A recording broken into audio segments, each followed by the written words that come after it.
Ladies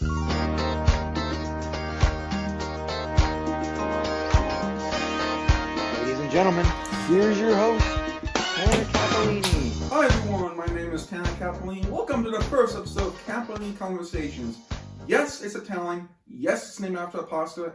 But no, this is not a cooking show. Instead, I wanted to start Cappellini Conversations because I love talking about video games, movies, sports, comic book, and music. I wanted to create a platform here on YouTube where I can talk about those things.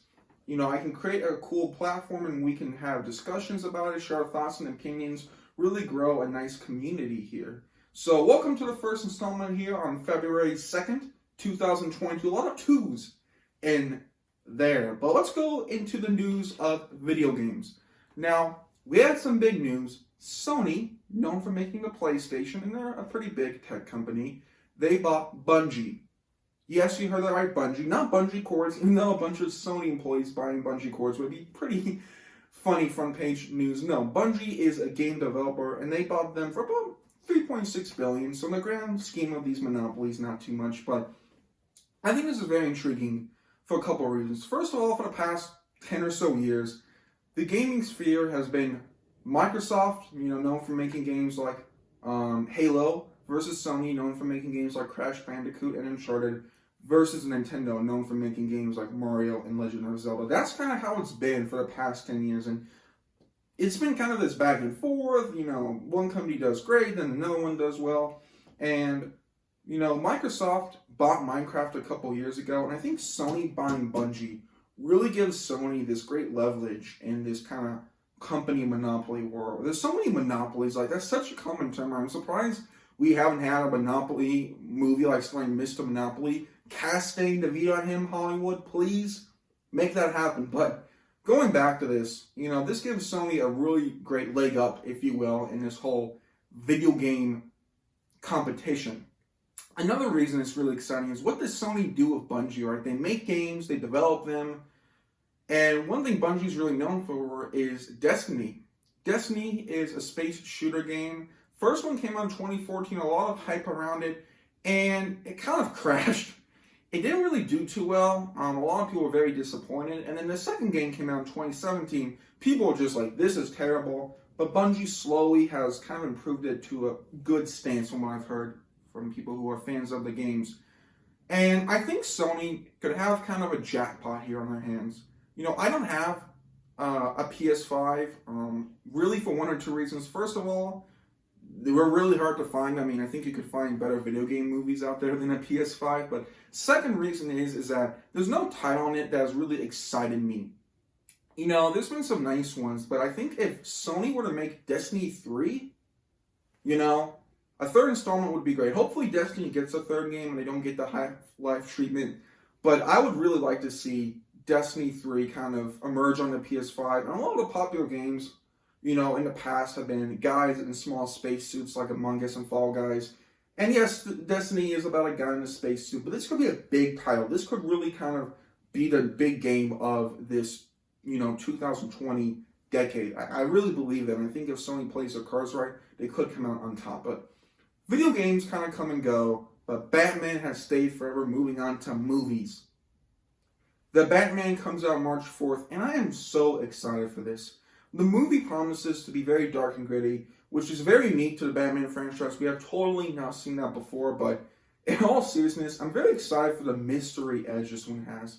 Batman is, the Sherlock Holmes of our era, this guy who's sleuthing, looking around, trying to figure out, what's going on.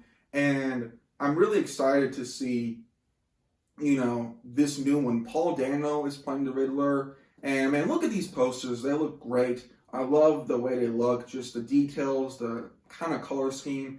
Especially this one. If you zoom in on Robert Pattinson, who plays Bruce Wayne, it looks like an album cover, called the Mystery Guy from 2005. I just get that vibe. But I love the way Robert Pattinson's career is going. It started out kind of bad. He played Edward Cullen from the Twilight series, which I saw the first movie, and not that great. Still better than The Last Jedi, but I don't think it's Robert Pattinson's fault. He was given a bad script, and he did the best he could. Now he's being Batman. That's such a great career trajectory for him. Life, people love underdogs. You can call him Robert Pattinson. Maybe have a movie like a documentary there. Rocky Pattinson. I'm just very excited to see the way the Batman goes here. Coming March 4th, it's looking pretty great. And Batman, he is such a legend. Speaking of legends, as we move into sports, some sad news. Tom Brady retired after 22 seasons. Now, I could have made some jokes here about the cheating scandals and the Deflategate, but I just really want to pay tribute here to Tom. I was born in 2001, and Tom Brady started playing in the year 2000.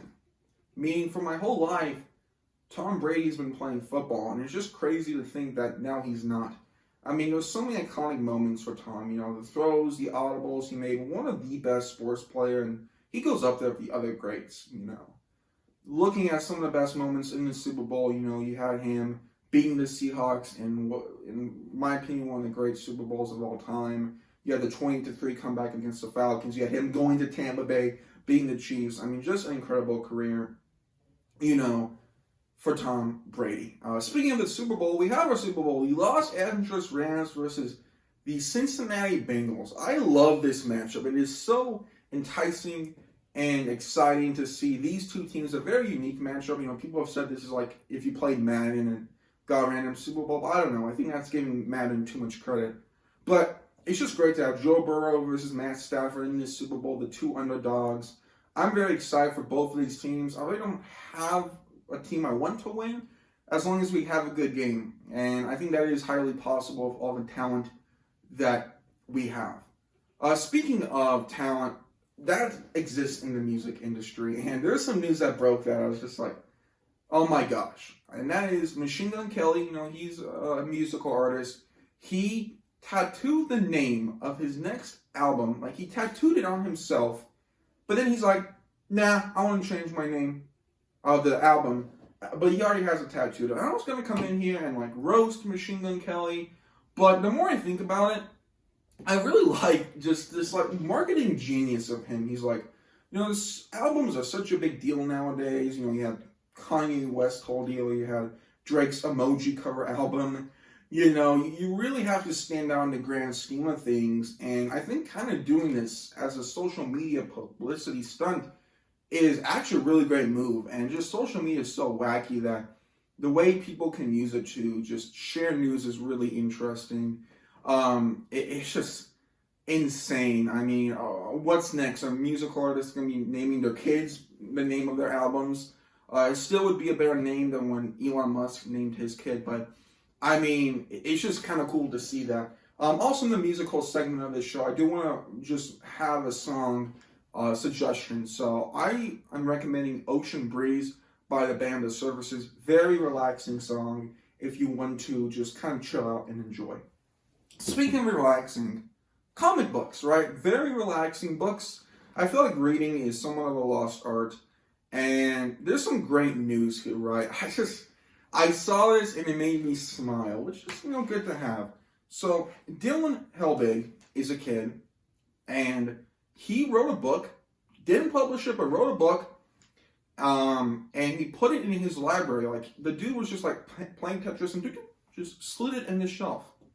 And it's been a huge deal. People are waiting to read it. There's a line of people.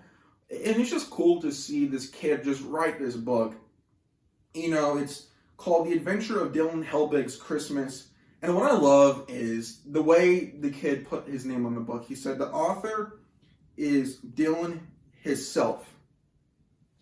That's what he put, Dylan himself. Hey kid, I hope writing works out for you. If not, you got a career in SoundCloud rapping. Seriously, it's so great to see. I don't want to sound like an old person here, but when I was a kid, I didn't really have an iPad or iPhone. I got my first one in high school, but there was a lot of going on in nature, going to zoos, museums, kind of experiencing that and being creative. And I think seeing kids do that is really cool, right? It's really great to see that. And just credit to the kid. That's just so cool. And hey, maybe other kids are inspired, right? I would love, maybe if other kids joined in and, the creativeness just got going. What if that was the new book universe, right? We have the Marvel Cinematic Universe, right? Okay, cool. What if we had the literature universe, right? I promise, though, it would be better than Universal's Dark Universe. That's just a prediction, though. And now we'll do it, everyone, here for the first episode of Cappellini Conversations. Let me know your thoughts in the comment below. And please, I want feedback. This is something I'm very excited about doing. And I want to have this in a good rhythm and system. If there's any things you like, tell me. If there's any things you don't, let me know. Still trying to figure this out. But everyone, have a great night. Take care. And until then, this has been Tanner, talking about what I love. Have a good one. Ladies and gentlemen, here's your host, Tanner Capellini.